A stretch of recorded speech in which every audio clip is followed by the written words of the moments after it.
This, fellas, is more of a suggestion rather than a restriction, or at least in some parts of the country. I don't know what kind of idiot leaves his or her car parked where it is clearly not allowed to do so. That idiot is me. This is Toyota Yaris, a car that for many is too expensive and not worth the money, especially when compared to Versa, Onix or Rio. But ask anyone who owns one and they will tell you exactly the opposite. They are either very silly or they know something that you and I don't. A portion of this video is sponsored by Surfshark VPN, but I'll tell you about that later. There are two options, fellas. Either you are one of those people who think that Toyota Yaris is a terrible car, or you are one of those people who think that Toyota Yaris is the eighth wonder of the world. But before we criticize, let's get to know a bit more about the car so that we can have an opinion as the grown-up people that we are. Personally, I don't think we need to stigmatize Yaris, because I think it has strong features that are worth pointing out. But first, I'll tell you what I don't like. I don't like that it doesn't have cruise control. I don't like that it doesn't have electronic AC, despite being the top-of-the-range version. I don't like that it only has 2 airbags. I would like it to have at least 6, ideally 8 or up to 10 airbags. I don't like the size of the infotainment screen. It is, I think, 6.5 inches, not even 7 inches. In fact, here it is. It's not quite 7 inches, it's 6 and a bit. Having said that, I recognize a number of things. The first is that some of the things I don't like are just my opinion. They don't really make any difference to the day-to-day use of the vehicle. Secondly, I understand that if Toyota were to equip a bigger screen or more airbags, the price of the car would increase. And if there are already people who think or say that it seems very expensive, and I want to emphasize that people think, which means that it is for their perception or perspective, and it is not so for everyone. Anyway, I think these features would increase the price of the car and put it out of the target market. Now, why buy Toyota Yaris and not Nissan Versa, Kia Rio, Volkswagen Vento, Chevrolet Onix or Aveo? That's a very good question that we'll answer later. Apart from the things I don't like, I'll tell you what I do like. The first thing is that it is Toyota. I know what you're thinking. Oh, Gonzalo, you've become a Toyota fan. Not that I am necessarily a Toyota fan, but I do recognize that Toyota has a reputation for building vehicles that are very, very, very reliable. I don't know if I said that they are very, very reliable, but they are very, very reliable. Very. So, if I wanted a small compact car or a subcompact or whatever you want to call it for my family, if reliability was the most important thing to me, Yaris would definitely be at the top of my list. If I wanted a car to keep for 10 years, Yaris would be at the top of my list. But Yaris has an old design and an old platform. Not necessarily. I really like that in my country Yaris changed generations around 2018, and now in 2020 or 21, it has a facelift. They redesigned a few things and it still looks like an attractive vehicle. Of course, you've got to love Toyota's design language. If you don't, you might have an existential crisis. Although Toyota makes very reliable cars, the design language is not for everyone. What is it for everyone is how stable and secure it can be. And I know what you're thinking, but Gonzalo, it only has 2 airbags. I said I don't like that it only has 2 airbags and I would like it to have more, but still with 2 airbags, and although it should have 6 or 8 or even 10, the body is reinforced, it has active safety features, traction control, stability control, EBD, ABS brakes, and everything is designed by Toyota engineers to last. Now, on the inside, I like the shape of the dashboard, the stitching on the sides of the infotainment center, the piano black around the screen, and the AC vents which are larger and square. The AC works very well. Yes, as I said, I wish it was electronic, but it still works perfectly. The steering wheel has height adjustment, but not depth adjustment, and that is something I would like it to have had. The mirrors are electric and are folded with a button. Boys and girls, don't do it at home, but I'll show it to you. Not bad.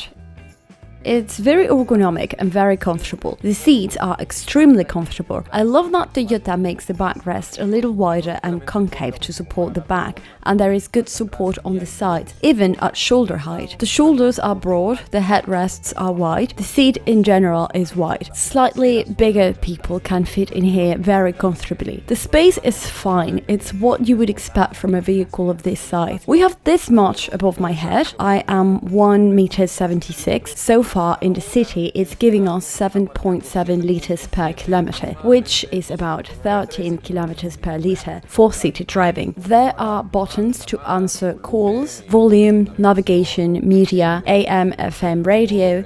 No volume knob here, but there are a few buttons, and I think it's a good thing to have. It's cool that there are volume buttons. One thing I'd like to see is more USB ports visible up here at the front. There's one here and two more at the back at the bottom of the armrest, and are fast charging ports, which is very cool. So there's a total of 3 ports, and I'd love to see a total of 4 or 5 because it's a family car. Imagine you have 5 children and 3 of them plus you and your partner want to connect all the time. You won't have enough electricity. But none of these things is for me the strongest feature of Yaris, and the reason why it's worth it. Because while it has all the reliability of Toyota, which is fantastic, plus durability and active and structural safety. Toyota, more airbags please. The reality is that its strongest feature is this one, fellas. Injection starts at 6,000 reps per minute. It's a very powerful engine. It pulls, it rolls, it pushes, and it feels very, very, very good. Even on uneven roads, as we're about to do. It allows you to rev it up and the throttle responds instantly. You feel the pull on your body. The brakes are very good. The steering is very stable. If I wanted a compact car to have more sporty sensations, to practice more advanced driving techniques, this is the one I would buy. And I'm not just saying that now, I've said it every time I've driven manual Yaris in the past. I don't know what is it about Toyota or what it does with its cars, but I'm in 4th, 3rd, sync, rev match, and I'm out. Still accelerating, but I can still downshift to 2nd gear, and it allows it. And then again to 3rd, which means the engine is designed to be dusted off. Personally, I think that's what makes Yaris worthwhile. This may be the most fun car to drive on the 350k, which you can get the most fun out of with advanced driving techniques on the motorway, or from which you can get very good fuel efficiency. Because when you also have good driving habits, fuel efficiency can be good. The structure feels a little bit stiffer.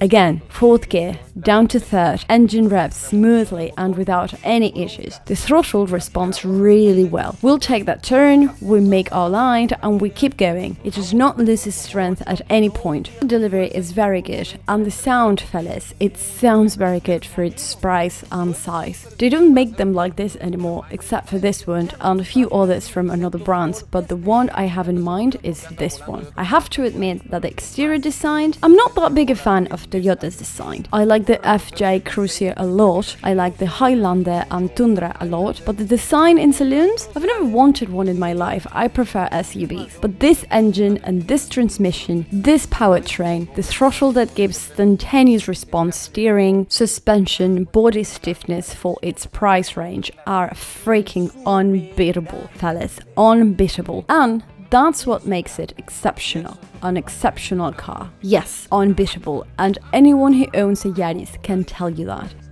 Arturo, how are you, mate? Very good. At your service. It's a pleasure to have you in the show. Greetings, everyone. We launched a survey on the channel and people asked us the following questions. Luis Jatiba Cruz. Good afternoon, Gonzalo. Good afternoon, Luis. Do you know what is the fuel efficiency of this vehicle? Greetings from Ecuador. We've seen it before. 7.7 liters over 100 kilometers. Easily, with good habits between 12 and 14 kilometers per liters in the city. With bad habits between 9 and 110 kilometers per liter. Depends on your city, if there is awful traffic, if you have good habits. What are good habits, people usually ask? Simply shifting down to 2,500 reps per minute, smooth and gradual accelerations, and follow the car's impulses instead of braking abruptly. Horacio Vázquez. How does it stand out from the competition? I leave that one to you. The competition, Rio, Versa, Onyx, Aveo, Vento. Very good. Yaris is a proven machine that won't let you down. And what a machine, I would say. And you can always rely on it. Fifth, fourth, third, second. It just behaves so well. I love it. Imagine you have to overtake or do some kind of maneuver and you're driving with the whole family. What do you want to have? Immediate response, full control and good safety, and stiffness in the body? Or maybe not. A car with a very linear response, very docile with a governed throttle that won't allow you to do that kind of maneuvers. You decide what you want. I definitely need Yaris.